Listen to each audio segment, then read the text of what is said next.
Hey everyone, and welcome to Chef AJ Live. I'm your host, Chef AJ, and this is where I introduce you to amazing people like you who are doing great things in the world that I think you should know about.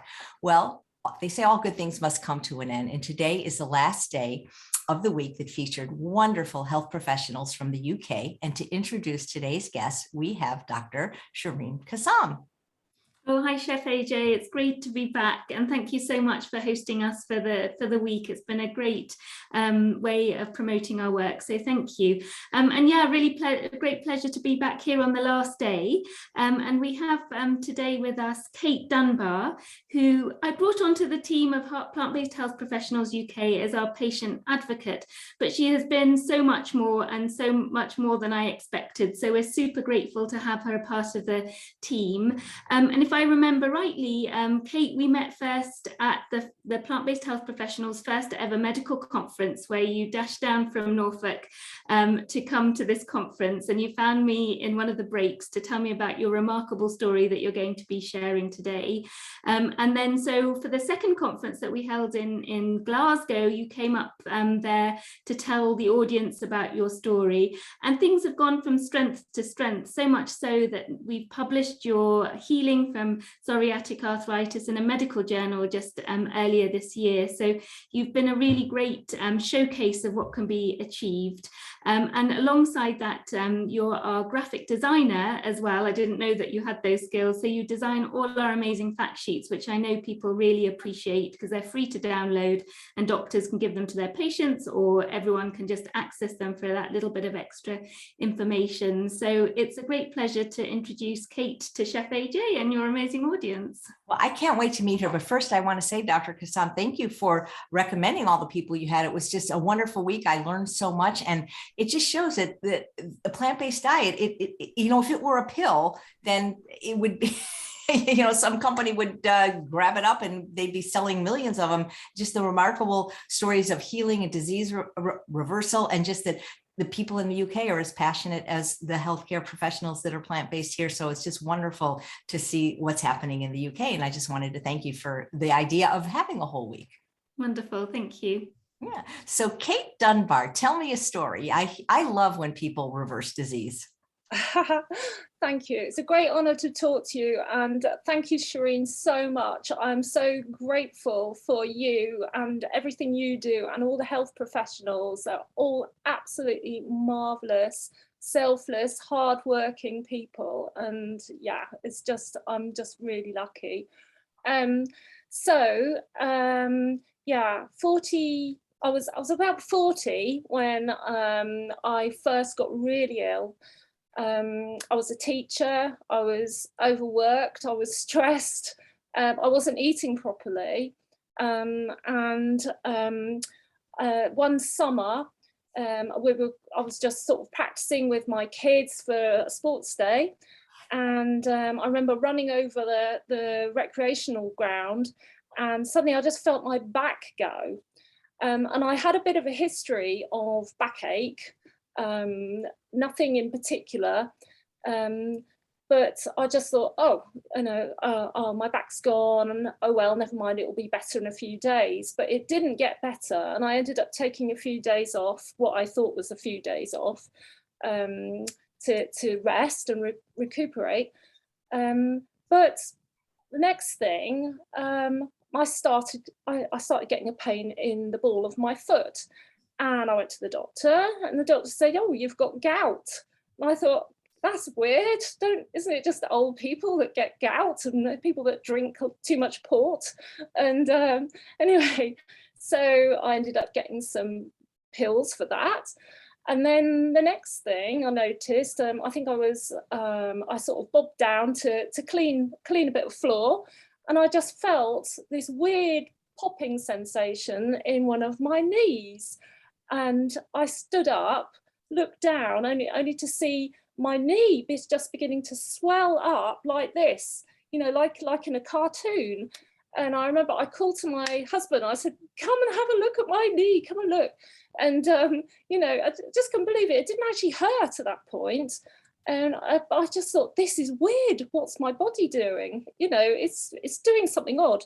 Anyway, over the course of the next few weeks, I started getting all these joints beginning to become very painful, inflamed, stiff, and I was like walking with a hobble, and I ended up having to really take to my bed actually. And I spent the entire summer holiday in bed in absolute excruciating amounts of pain. I mean, arthritic pain is just like one of the worst, you know, I don't wish it on anybody, but it's like you get this, it's like you've been stabbed in a joint and then it kind of like a knife with a knife and it's twisting and it's just so horrible. And just exhausting. I just spent the entire summer really asleep and drugged up, just trying to get through it. I mean, my mom, she had psoriatic arthritis, but for some reason my doctor didn't want to refer me to a rheumatologist, which, you know, I can't really understand why at the moment, but anyway. So it got to the end of the summer holidays and I felt just a bit better. So I tried to go back to school, but my legs, I'd lost a lot of weight. Not that I was large at all, so I was really skinny, but my legs were, you know, like these enormous, pumped up, massive, great things. And I was wearing my husband's like size 12 sandals because I couldn't get my feet in my shoes either. And I was like pin stepping. And so like that, I tried to go back to school and, you know, I was like, well, I was teaching small children and, you know, who often they're sitting on the floor and I was practically tripping over them, trying to make my way from one side of the room to the other. And I made it as far as the first break. And then after that, I just like broke down into tears. And I just thought, you know, I can't cope. And one of my you know, one of the people there said, for goodness sake, Kate, go privately, go and see a rheumatologist. So I managed to get an appointment very quickly, and I saw a rheumatologist, and he gave me steroid injections into some of my joints, really my shoulder and my knee. And he started me on an immunosuppressant drug with methotrexate. And I went home, sent me home in a wheelchair. And, you know, that was really the start of my disease. So over, you know, I actually was, you know, I kind of got better over the year. And every so often, periodically, I saw my rheumatologist. And I had noticed that some foods, I wasn't sure, but I just wondered if some foods actually triggered more inflammation or more pain. And I couldn't really put my finger on it, you know, whether that's true or it was just my imagination. So one time when I went to see my rheumatologist, I said, look, you know, do you think food is making it worse? Because it just seems to, I'm not quite sure how or why. And he just went, well, food has got nothing to do with it. And I just thought, do you know what? I'm not entirely convinced on that because, you know, I'm not quite sure. So anyway, so that time sort of trotted on again, and then I actually began to see a different rheumatologist, and he also had a rheumatology nurse, and I went to see her, and I mentioned this to her because it was still at the back of my mind, you know, is there something going on with my food? And she said, well, yes, some people do find they've got an allergy towards tomatoes or chilies or something like that. So try an elimination diet and then slowly start bringing in foods and see if you have a reaction. And so I did. And you kind of start with very simple things like apple and rice and things like that. And then you bring other things in and leave it for a few days and just see what happens. And I actually found that red meat, dairy, eggs, and actually stone fruits peculiarly, they triggered a worse inflammation. I might get a worse hobble, because by this time the methotrexate, thank goodness, had really helped enormously to bring down the inflammation. So, but you know, I suddenly felt I had more of a hobble. And that kind of got me thinking as well. And in the meantime, I started, Google was around then, all that time ago. So it's like 18 years ago, 17 years ago. And I started Googling, and I came across, and I was looking at diet specifically. I was hunting everywhere. I didn't know where to find out information. If I'd known that what was going on in the States at the time, you know. I kind of started looking into diet, and I actually came across the Vegan Society. And I saw, the more I learned about animals within the food system and the impact on the climate and things like that, I thought, you know, I'm not sure, I don't really want to have anything to do with that. So although I found that I could still eat chicken and I could still eat fish, I thought, you know what, I can't eat dairy. Cheese was like one of my favorite things. I think I'm just gonna not eat any of those things. And that worked brilliantly for quite a long time. Somehow I managed to drop my meds from, I was like on 25 micrograms of methotrexate, and I finally went down to about 10 micrograms. And that went on for quite a few years. But then I would still get the odd flare up, and I couldn't quite work out why. And one time I think I got some grit in my eye, and yeah, and my eye kind of got worse and worse.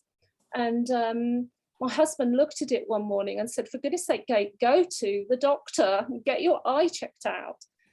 And I went, and he rang the hospital straight away and said, you must see this woman now. And he sent me off to the hospital.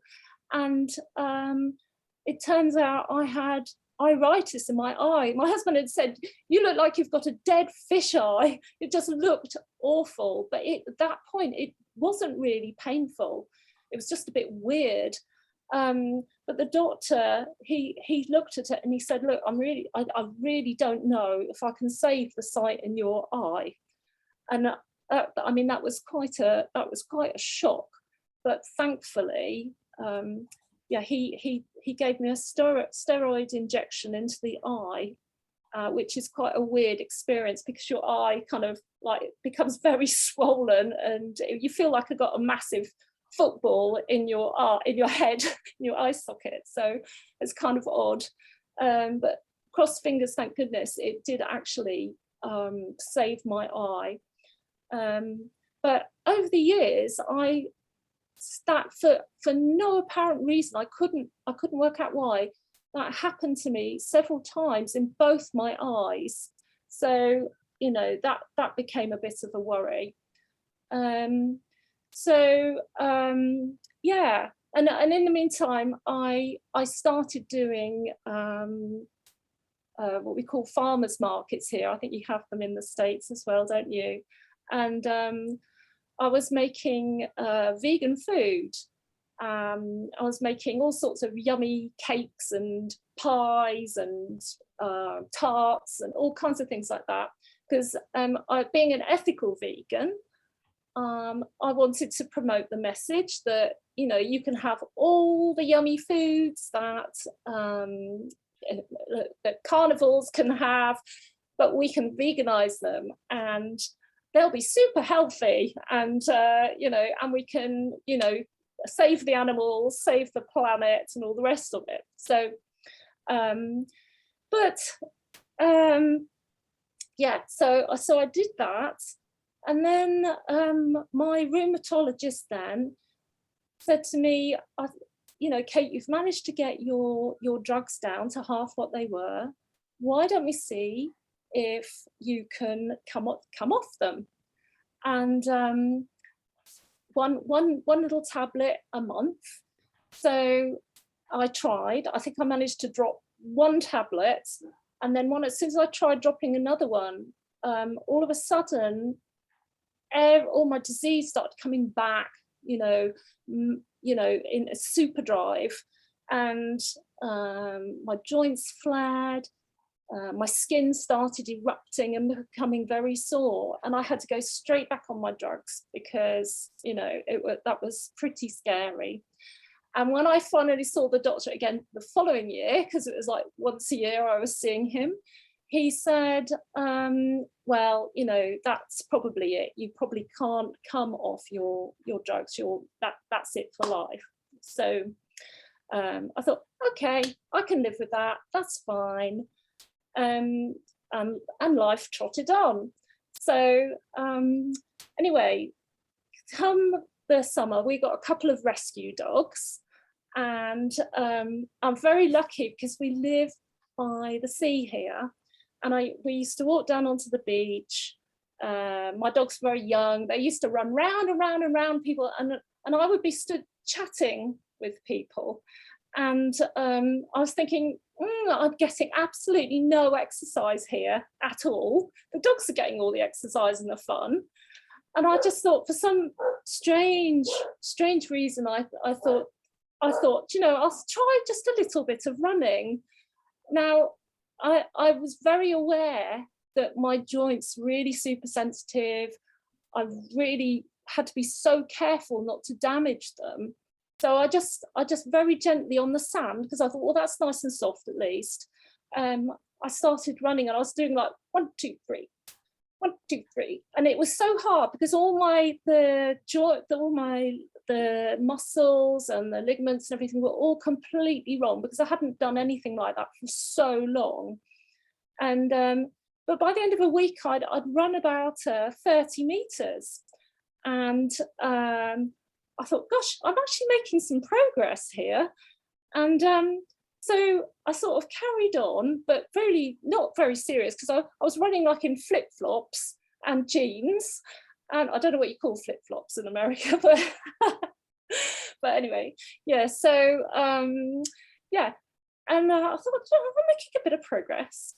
And then like a couple of months later, I went with my daughter and my son. We went to a veg fest in London, and I know you have those there, and it was fabulous because it was like full of vegan cheese and full of vegan chocolate, and there were loads and loads of free samples, so we were just going around grazing everywhere, and then at one point, I sort of out the corner of my eye, I caught sight of a vegan runner stall. I thought, oh, that's interesting. I didn't know there was such a thing as vegan runners. So I wasn't even going to go over and speak to them. I just thought, well, that's not me. I'm not a runner. That's nothing to do with me. And then I thought, oh, she's on her own. I'll just go and have a little word. So I trotted over, and I went, hi, I wish I could run. I do this funny little thing on the beach, in the morning sometimes, but, I can't run. And she goes, oh, well, why not? And I said, well, I've got a disease, and so I have to be really careful with my joints. I've got psoriatic arthritis, so, I have to be really careful. And she went, well, I used to have rheumatoid arthritis, but I went whole food vegan, and now I run marathons. And I said, you what? I said, really? She said, yes, I went whole food vegan. You should really try it. And I thought, well, I don't even know what that is. I've never heard of that. And I said, but you're still on your meds, aren't you? Right? And she went, oh no, I stopped taking them 10 years ago. And I was like, absolutely in shock. I just thought, that's astounding. I mean, she's American, so I'm not, whether I think she may have seen somebody in America, so, but living in London. So And I've since become friends with this woman as well. So it's fantastic. So I thought, okay. So I went home and researched what whole food vegan was. And I found it really hard to find anything. And I found Forks Over Knives, and I found Michael Greger, read How Not to Die, watched Forks Over Knives film, you know, and I kind of thought, gosh, this looks so hard. This looks really hard. No oil, no salt. You know, my husband, he kind of followed me into veganism, and I thought we kind of share the cooking and everything. He got his repertoire of lovely meals that he liked to do, and I just thought, I can't ask him to give up vegan sausages and all, you know, the fried onions and, you know, cupcakes and all the rest of it. I thought, no, you know, and I just sort of thought, no, it's too difficult. And then after about a month, I thought, do you know what? I have got to try it. So I said to him, you know, I'm going to try this thing. You don't have to. You don't have to do it. But I really would be so stupid not to even give it a go. So yeah, so and he said to me, well, if you're going to do it, I'm going to do it. And I said, wow, that's amazing. So, you know, we went all in. The first couple of weeks I was thinking, gosh, this is so bland. Don't know quite what I'm doing here. But actually it got easier, and we suddenly realized that you can use all the herbs and the spices, and you know, there's techniques you can do, and it just seemed to get easier and easier and more tasty. So yeah,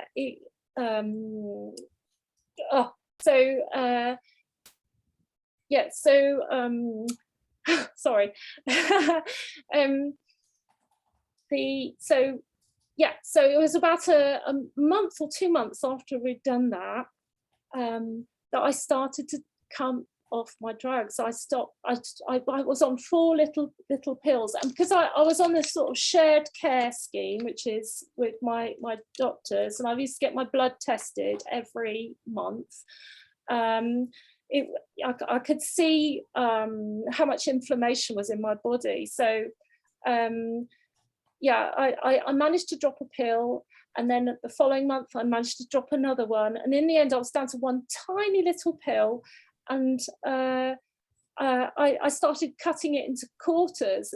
They're really small, and shaving off 1 quarter at a time, and finally I was down to like 1/4, and then I dropped that, and then I was on nothing, and I was expecting this massive reaction, and there was nothing. I just was pain-free and off all my meds. I was just astounded. So yeah, so that's what happened. And then not long after that I met Shireen. So, and that now it will be 4 years in February that I'm off all my medications. Hooray! Yeah, so yeah, that's it. That's my story, really. Well, that's incredible. And just so you know, flip-flops is the same word in the US. Oh, is it? All Yeah. right, okay. Absolutely. So when you first went to your doctor, how soon after complaining of symptoms did he give you a diagnosis? Well, quite some time, because even though my mom had psoriatic arthritis, when I first went to my general practitioner, they do a blood test for rheumatoid factor, and it came back negative. So I think that kind of foxed them, you know, oh, it's not that sort of arthritis.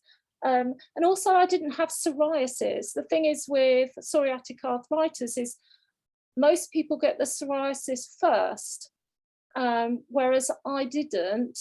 I think it's like 1 in 10 people get the arthritis before the psoriasis. So, and I was the other way around. So in fact, I haven't had a lot of psoriasis because the methotrexate actually masked it. So yeah, and then I was diagnosed with polyarthropathy. Is that right, Shireen? Yeah.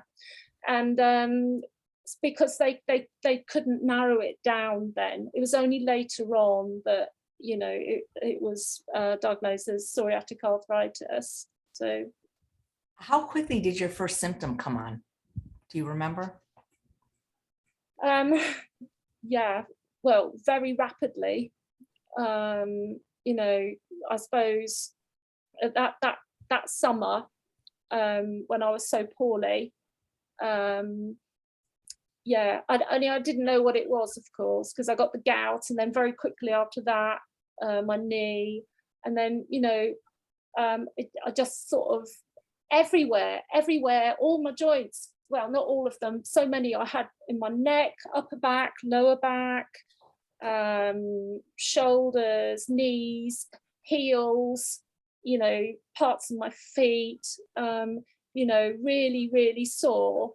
And, you know, just turning over in the bed was impossible, really. You know, I just had to sleep flat on my back with my heels propped up, you know, no, you know, kind of the blankets lifted off. So yeah, it was pretty quick, really. You said your doctor said that food had nothing to do with it. Why did you think food might have something to do with this? Yeah, I know. Yeah, because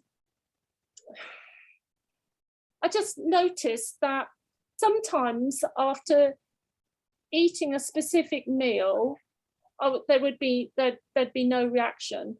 But then eating something else, like a couple of hours later, there might be a, you know, sometimes in the base of my spine or something, more stiffening and soreness. And sometimes like a couple of days later or something. And, you know, it wasn't like there was this continuous pain. It was like, you know, I would get these flare-ups, and I can't help thinking that, you know, there must be something behind it. You know, something is causing that. So, you know, so yeah, that's why, really. But what made you think that maybe food had a role, like to look into it? You know what I mean? Like, had you heard about the plant-based diet at that point? No, I hadn't. No, I had once met a vegan, American woman, actually, and I think I was vegetarian at the time, so I ate an awful lot of cheese, an awful lot of eggs and what have you. And yeah, lovely woman. She was so skinny though. She was so skinny, and she said she was vegan. And I thought, that's a bit mad. That's what I actually thought. I just thought, that's a bit extreme. So yeah, that was my only brush really with plant-based diet. So did you find that when you were doing your elimination diet that animal products, especially dairy, was the worst culprit? Yes, and eggs as well. Eggs, red meat, bacon was terrible. Yeah, but eggs, and actually I'm not surprised, because my grandmother used to have a problem with, she said she couldn't eat eggs either. So yeah, I found them very inflammatory. So yeah, Right. But do you find though that with a diagnosis like this, sometimes you have to do a stricter version of a plant-based diet than someone else, perhaps? Yes, I do. So I think with psoriatic arthritis and rheumatoid arthritis, oil is a big one.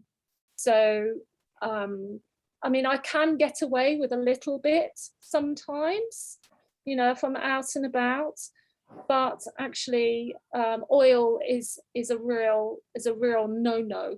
So I have to be, so I do eat nuts and I do eat seeds because they're so healthful.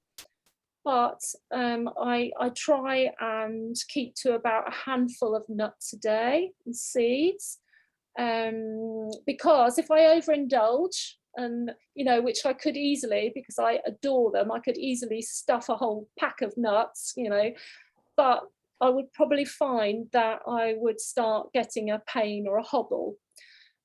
So I have a couple of little stories about oil. So eating out one evening, I think we'd been out all day. I was completely starved, and there was some vegan food on offer, but it wasn't whole food. And I thought, oh well, okay. So I ordered. It was a plate of pasta with a few little vegetables, and it had oil all over it. And I just thought, do you know what? I'm so hungry. I'm going to just eat it. And like 2 hours later, I had the most whopping migraine, actually. Absolutely terrible. And I thought, I think it was probably better to actually have remained starving.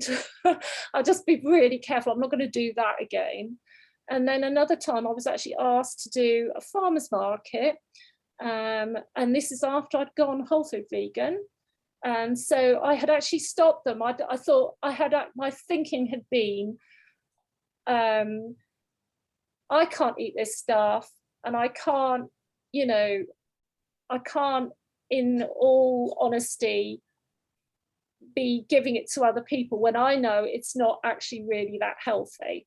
And so, but I was asked to do this one, and I made these cupcakes with a kind of gooey topping, they were really chocolatey, and they were, organic cacao, organic icing sugar. So, I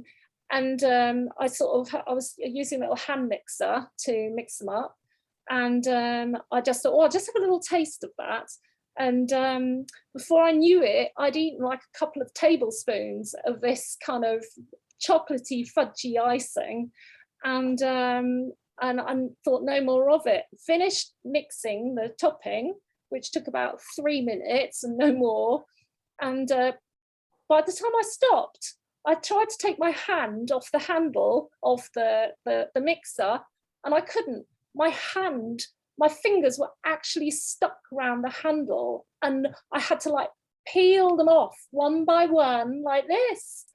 And I was like, oh my word, it was just completely shocking. I just thought that was so stupid. Why did I do that? But I just thought, wow, that is a real lesson. And I was like thinking, I didn't know. I thought, gosh, am I going to be like this for the next few days now? But thankfully, it was better by the morning.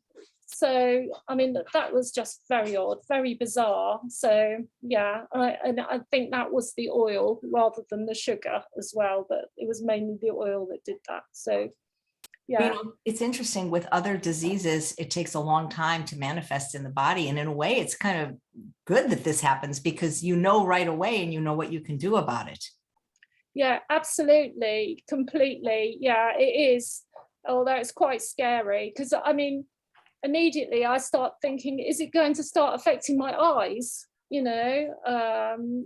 Which I'm terrified of, of losing my eyesight, obviously. So it's just not worth it, really. Right. Well, one of my mentors, Dr. Alan Goldhammer, says people with these type of autoimmune diseases are his favorite patients because they generally will stay the course because the symptoms are so severe, and because they happen so quickly, you can really make the connection. I mean, certain other diseases, it takes years, and people don't make the connection the way you did. And boy, getting a shot in your eye, I can't even imagine that. No, horrible, really, really, really horrible. So yeah.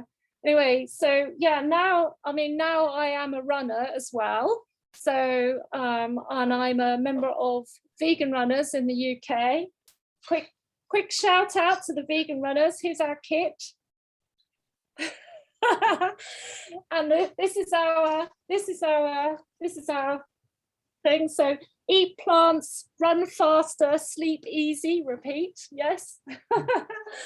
And and every day, I don't run every day, I run most days, but I always wear my kit because I'm trying to, one of my things is to normalize veganism in the small town that I live. And it's a really great way to meet fellow vegans as well. and they go, oh, hi, you know, oh, you're vegan, are you? And like this morning, I met 2 other vegan runners from somewhere else as well. They called at me, hey, vegan runner. So that's really fun. I love to do that too. During, you know, where we live, we still have to mask, at least, you know, in stores and such.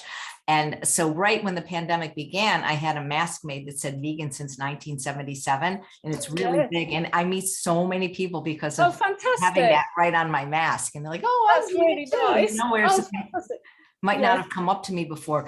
So you're not on any medication now?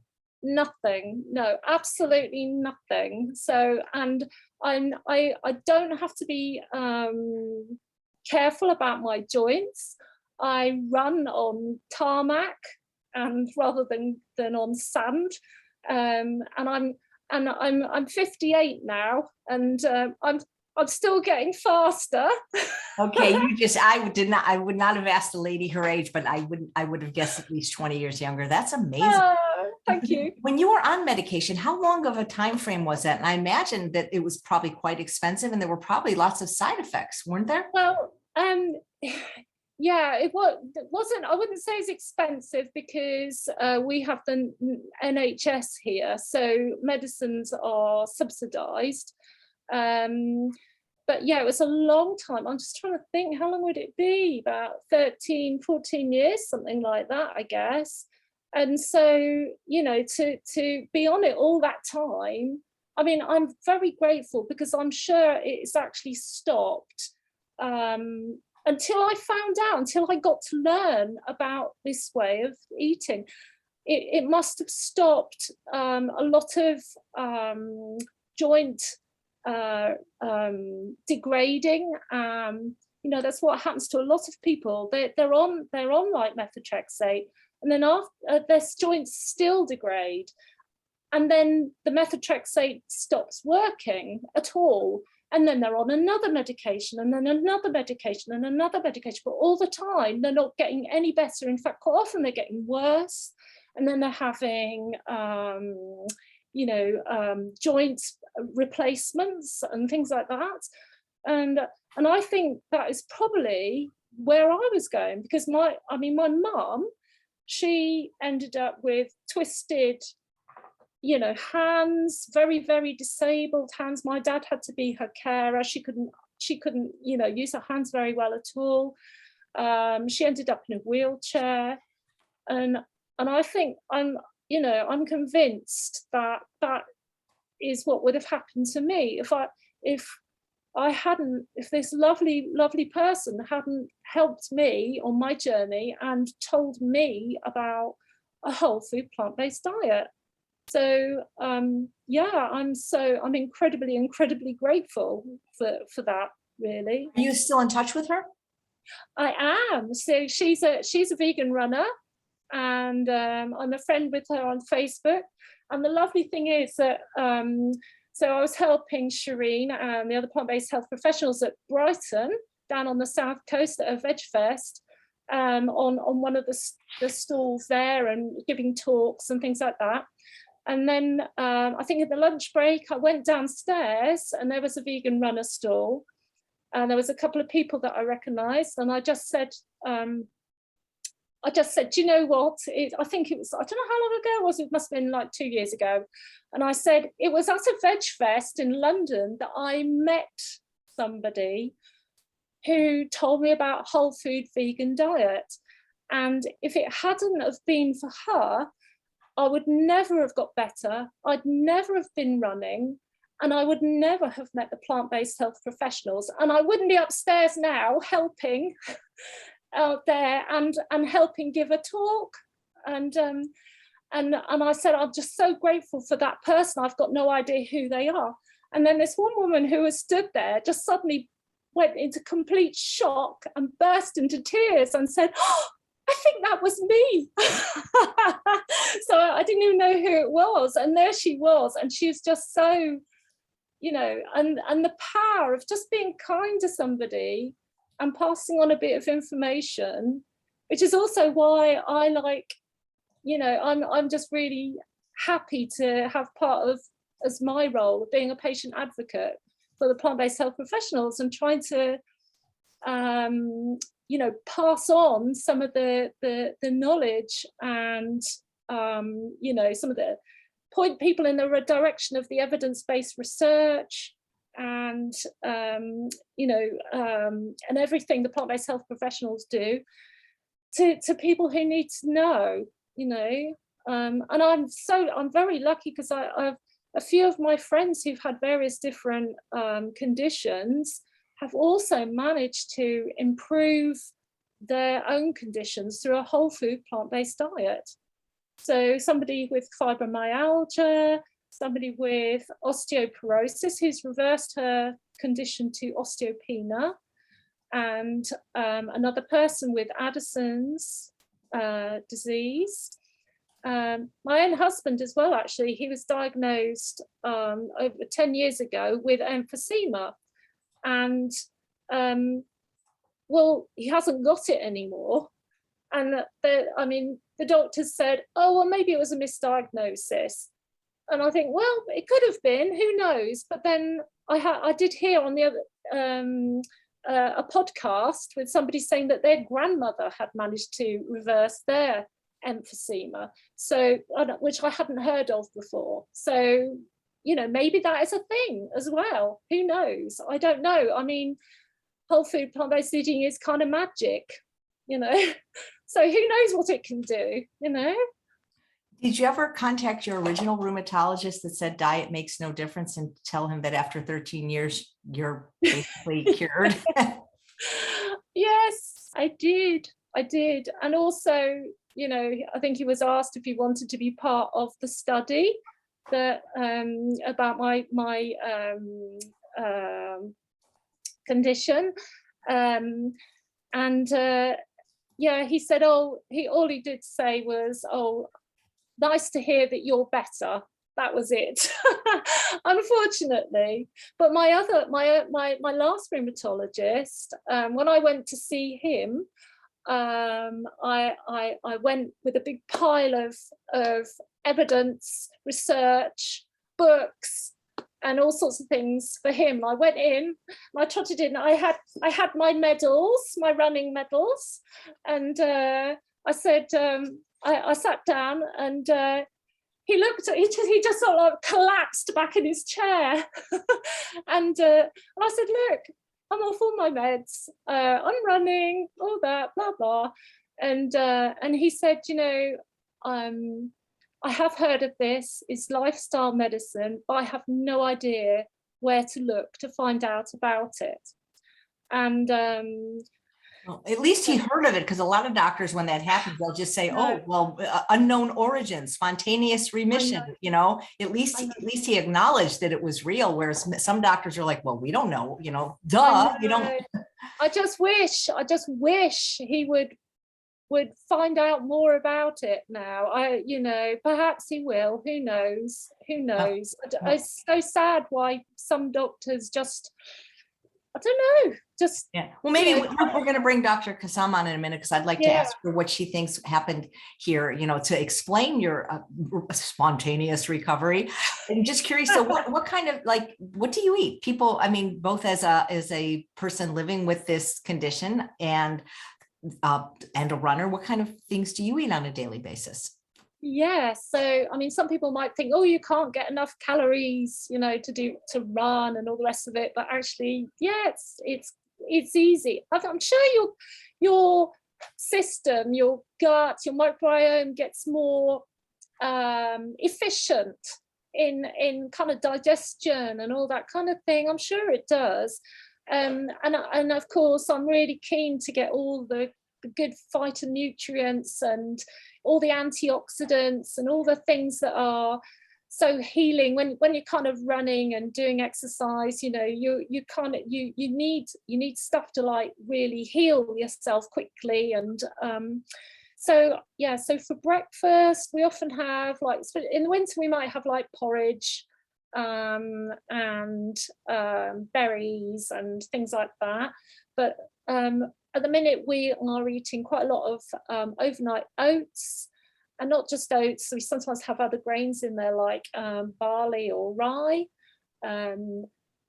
chopped nuts and seeds and berries and other fruits, whatever fruits. Sometimes we have fruits like apples and things that we chop up and stew and put in the freezer for the winter, things like that.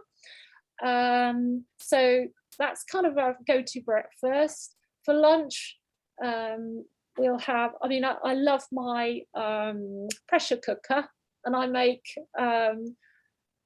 big vats of like lentil soup with lovely pui lentils and lots of vegetables in there, and sometimes I'll kind of put a load of salad on the top, or sometimes I'll sprout lentils and things. Brenda Davis is a real proponent of raw foods for people with like rheumatoid type diseases, so I try and incorporate some raw foods every day. I'd like to try and experiment a bit more with more raw stuff, but I never seem to do it.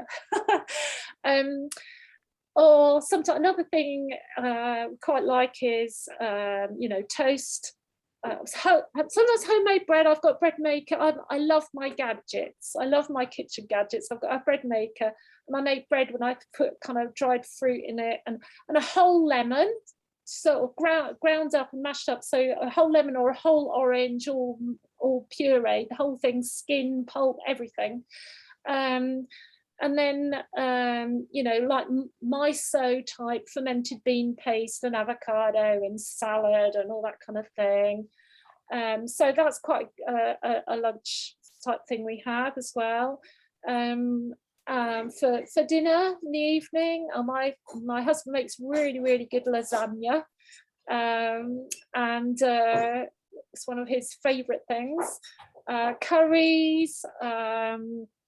I tried this lovely recipe the other day of like jackfruit and tacos, and I make the tacos are so easy to make. They're so easily, and we've got this fantastic place called Hobbydods here in the UK that grow the most fabulous old-fashioned grains, that are full of all sorts of good stuff, and really tasty, and so yeah.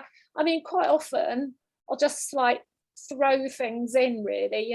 I'll go through a period of doing recipes and things, and then I'll go through a period of just chucking everything in, and curries and spices. I did a really lovely cooking course for a week, which was with some people called Sharan, and they're Indian cooking courses, and whole food, vegan, based in India, so I learned how to cook spices and herbs and things without oil, so that was really, really useful, and we love spicy food, so yeah, so that's kind of what we eat. I'll like snack on fruit or sometimes dates or what have you during the day as well, so yeah. That is great. Well, I think your story will give a lot of people hope. So thank you for sharing it. I'd like to bring Dr. Kassam on to maybe talk about why she thinks this happened, because a lot of doctors would say, oh, it's not possible. And, like I say, when they don't know, they say, well, it's a miracle. And it is a miracle, but the miracle is plants. Yes, I totally agree. And when you read the literature, maybe 2, 3, 4% have these supposed remissions when they've got a diagnosis such as rheumatoid or psoriatic arthritis. So it is still rare to find people that have managed to heal. And I think, as you say, we need to shout this from the rooftops, really, so that we can all learn and do better for ourselves and our patients. I was just jotting down a few notes as I heard Kate's story in terms of like what it teaches us, because it teaches us that your genes are not your destiny. We know that psoriatic arthritis runs in families, and you've demonstrated that there is a genetic predisposition, but lifestyle factors trump your genes, and you were able to show that, and you know, your mother was disabled with this, but you've managed to turn things around. So that's the first thing that gives us hope. Also, it's never too late, you know, to be on like medication for 13 years is like phenomenal, then to still be able to heal when as you say, you've had this period of ongoing low-grade inflammation that you would expect your joints to have been damaged or deformed in some way. So it really isn't too late, and that's been shown for so many different diseases. You know, you demonstrate what we say in lifestyle medicine, that social support is so important, and you've got your amazing family that's really helped you through this, and your husband that did it with you. And I think that can be difficult for a lot of people when they have to try and make these changes themselves. And so it really is having a community and a social support to keep going and maintaining it and not feeling a sort of outsider. And then you described how your taste buds change, partly because they do change, but also because you can start cooking with herbs and spices, and then learn how to really enjoy this food, because it's really not bland if you just learn a few cooking skills. So that's really good.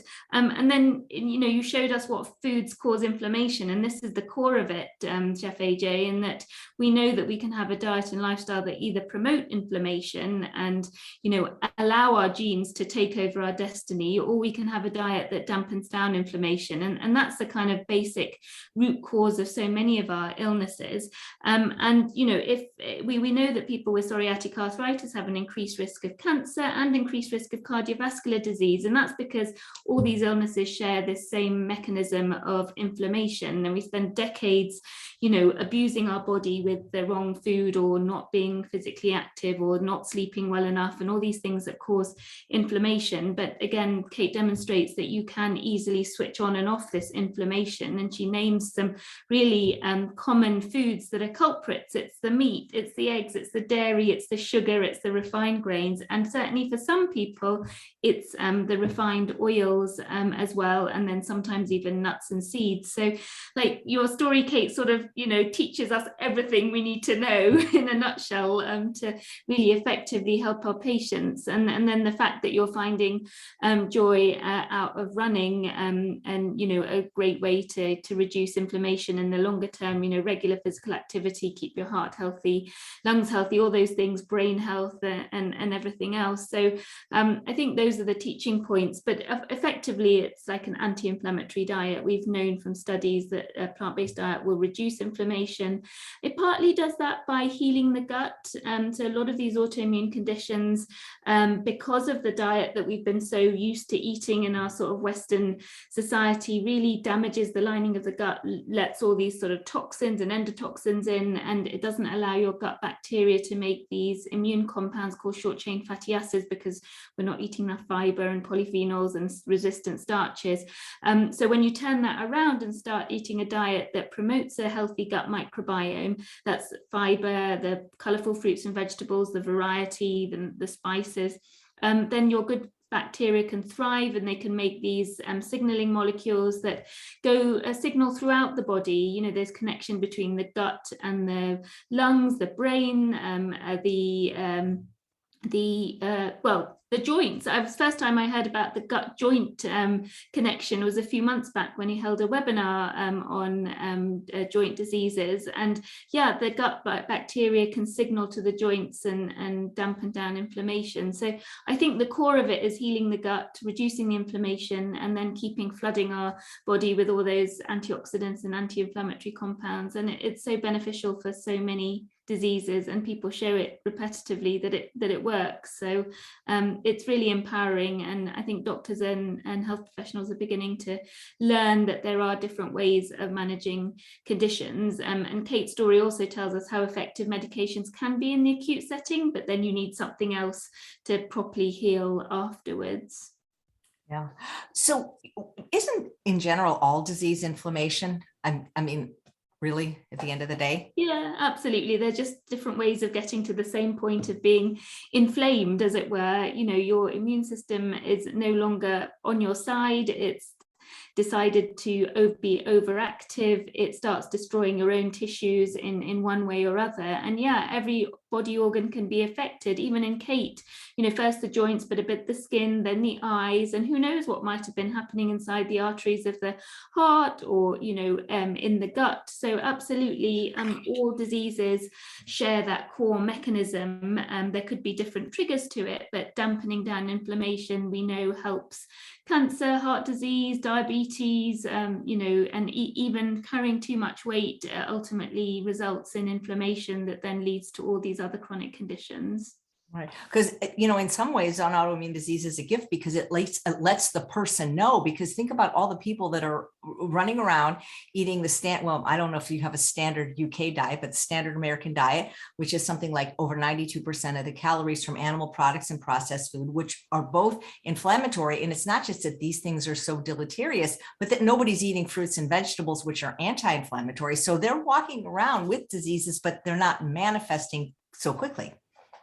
I totally agree. I mean, that 50% of people with heart disease present with a cardiac arrest just demonstrates what you're saying. For them, it is too late, but once you've managed to demonstrate the symptoms and survive that part of the illness, then yeah, your body shows you that it's not working properly, either whether with chest pain, joint pain, you know, irritable bowel, whatever it is. I agree. And so for Kate, it was virtually instantaneous within hours or days of eating a food and then demonstrating inflammation. Well, you know, sometimes I think it's too late for us in the US. Is there hope for the UK? Oh, I don't know. I go through periods of hope and then despair. I mean, we're catching up with you, to be honest. And more than 50% of what people are eating is classified as ultra processed foods. 1 in 10 people over the age of 40 have type 2 diabetes. 2/3 of us are carrying too much weight. It's now occurring at younger and younger ages. 1 in 4 people and 1 in 4 adults live with some sort of chronic illness. And we spend our last 12 years in ill health, even though, you know, we have a longish lifespan, we spend 12 years in ill health. So I really don't know. I think we need such an immense change in our food system. We need to change the food environment. We need to get into institutions and serve healthy foods in public institutions like schools and universities and hospitals and so forth. And then really reward people for eating the right food, make it accessible, affordable, you know, and obvious how to eat well. We've just got, you know, so much advertising for the wrong things and people getting excited about McDonald's having a plant-based burger. So I think we have the same problem, sadly, but many of us are trying to change that narrative, and, you know, together, hopefully we can make some difference anyway. Maybe we can stop calling processed food and ultra processed food.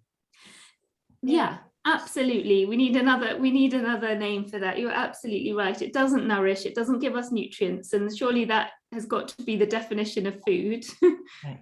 You know, Dr. Kassam, just in case this could be the first time somebody's exposed to you and your message, they may not have seen the previous 6 shows where we had all the wonderful health professionals from the UK. So maybe we could just wrap up by you saying what it is you do, your organization does, and of course, hopefully they'll come back and watch the other videos. Yeah, wonderful. Thanks for asking. So back in 2018, having educated myself over the last sort of 4 or 5 years prior to that about the benefits of a plant-based diet, I launched and founded an organisation called Plant-Based Health Professionals UK, which is a community interest company that provides education and advocacy on healthy plant-based diets for prevention and reversal of chronic disease. So we provide education to doctors and general public through VegFest at universities, and also ultimately we want to be able to change the UK policy. We have loads of free resources that you can check out on our website, plantbasedhealthprofessionals.com. A lot of them are designed by Kate. Our fact sheets are the most popular item to download on virtually every condition you could think about, although maybe not arthritis, we probably need that.